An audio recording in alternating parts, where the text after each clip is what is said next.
2019 April 21 இலங்கை வரலாற்றில் ஒரு கரை படிந்த நாள். கத்தோலிக்க மற்றும் கிறிஸ்தவ மக்கள் உயிர்த்த ஞாயிறு திருநாளை கொண்டாடி கொண்டிருந்த வேளையில் அடுத்தடுத்து நடத்தப்பட்ட தற்கொலை குண்டு தாக்குதல்கள் நாட்டையே உலுக்கின. 279 உயிர்களை பலி வாங்கி 500க்கும் மேற்பட்டோரை காயப்படுத்திய இந்த துயரம் 30 கால யுத்தத்திற்கு பிறகு நாடு தழுவிய ரீதியில் மீண்டும் ஒரு அச்ச சூழ்நிலையை உருவாக்கியது.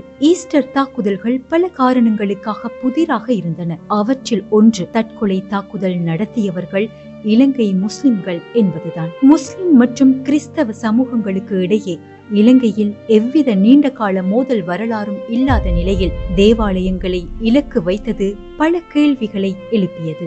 மற்றொரு விசித்திரமான உண்மை என்னவென்றால், இந்திய உளவு அமைப்புகள் சாத்தியமான தாக்குதல்கள் குறித்து இலங்கையை பல முறை எச்சரித்திருந்தன. இலக்குகள் குறித்த விவரங்களையும் அவர்கள் வழங்கியிருந்தனர். முன்னாள் ஜனாதிபதி மைத்ரிபால சிறிசேன மற்றும் பல சிரேஷ்ட அதிகாரிகள் ஆரம்ப கட்ட உளவுத்துறை எச்சரிக்கைகள் மீது நடவடிக்கை எடுக்க தவறியதற்கு பொறுப்பானவர்கள் என்று இலங்கை உச்ச நீதிமன்றம் தீர்ப்பளித்தது. தற்போதைய அரசாங்கத்தின் கீழ் தாக்குதல்கள் தொடர்பாக நேரடியாக குற்றம் சாட்டப்பட்டு அரச புலனாய்வு சேவையின் முன்னாள் தலைவர் சுரேஷ் சலே கைது செய்யப்பட்டு விசாரிக்கப்படுவது அனைவரின் கவனத்தையும் ஈர்த்துள்ளது. இந்த தாக்குதல்களுக்கு பிறகு சில தீவிரவாதிகளின் செயலுக்காக ஒட்டுமொத்த முஸ்லிம் சமூகமும் பாரிய சமூக பொருளாதார மற்றும் உளவியல் ரீதியான பாதிப்புகளுக்கு உள்ளானது. தாக்குதல் நடந்த சில வாரங்களில் நாட்டின் பல்வேறு பகுதிகளில் முஸ்லிம்களுக்கு எதிரான வன்முறைகள் கட்டவிழ்த்து விடப்பட்டன. 2019 மே மாதத்தில் குருநாகல்,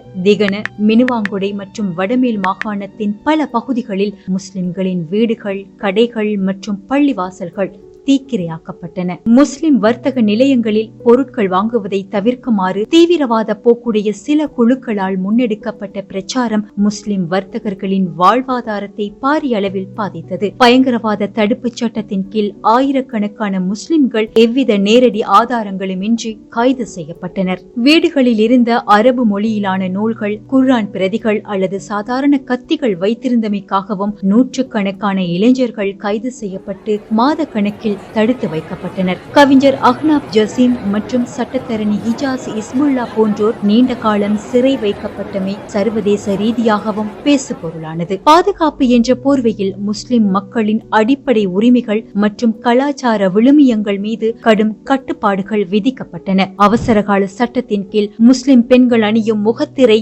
தற்காலிகமாக தடை செய்யப்பட்டது. இது பொது இடங்களில் முஸ்லிம் பெண்கள் அசௌகரியங்களுக்கு உள்ளாக காரணமாக அமைந்தது. இஸ்லாமிய கல்வி நிலையங்கள் மற்றும் அரபு கல்லூரிகள் கடும் கண்காணிப்புக்கு உட்படுத்தப்பட்டதுடன் அவற்றின் பாடத்திட்டங்கள் தொடர்பில் தேவையற்ற சர்ச்சைகளும் கிளப்பப்பட்டன. தற்போதைய அனுரகுமார திசாநாயக்க தலைமையிலான அரசாங்கத்தின் கீழ் கடந்த காலங்களில் முஸ்லிம் சமூகத்திற்கு இழைக்கப்பட்ட அநீதிகள் குறித்து விசாரணைகள் முன்னெடுக்கப்படும் என்ற எதிர்பார்ப்பு நிலவுகிறது. இன்றும் பொது இடங்களில் முஸ்லிம் மக்கள் சந்தேக கண்ணோட்டத்துடன் பார்க்கப்படும் நிலை முழுமையாக மாறவில்லை என சமூக ஆர்வலர்கள் தெரிவிக்கின்றனர்.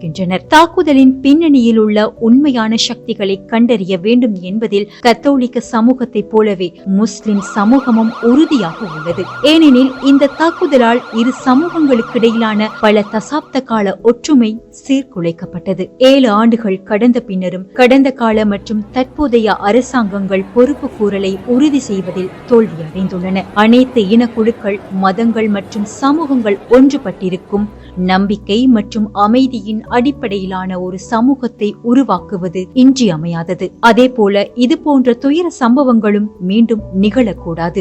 இந்த துயர சம்பவத்தின் பின்னணியில் உள்ள உண்மையான சூத்திரதாரிகள் கண்டறியப்பட்டு பாதிக்கப்பட்ட அனைத்து தரப்பினருக்கும் உரிய நீதி வழங்கப்படுவதன் மூலம் இனங்களுக்கு இடையிலான விரிசலை சரி செய்ய முடியுமா?